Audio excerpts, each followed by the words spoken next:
જગમાં જય જયકાર છે એ દ્વારિકાનો નાથ છે।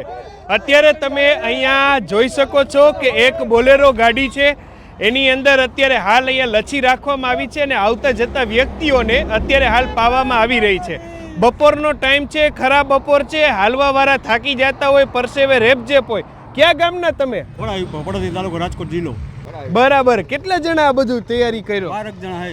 ગૌશાળા છે ખોરાઈ ઉપર, રામદેવ ગૌશાળા છે। બરાબર, એના ટ્રસ્ટી અને એને લચ્છી બચ્છી બનાવો એમ ને? લચ્છી અમારા ખર્ચે બનાવી, ગૌશાળાનું નામ ખાલી। બરાબર, બનાવવું પડે, 80 લીટર ગોળું લઈ એમાં ખાંડ નાખી, લચ્છીનું એસન નાખી, આ બધું નાખીને ત્યારે બને, એટલે રાતે પાછું જમવી, 2 વાગે કાઢીને પાછો બરફ નાખી। બરાબર, ઠંડી લાગી ત્યાં લગી ધંધો તો બંધ ને? ધંધો બંધ, દઈ દે એના ભાગનું ઈ દે નહીં, મથી દઈ દે ઉપર વાળો, આપણાથી કઈ ન। આવા વિશેષ સમાચારો માટે આજે જ અમારી એપ્લિકેશન ડાઉનલોડ કરો।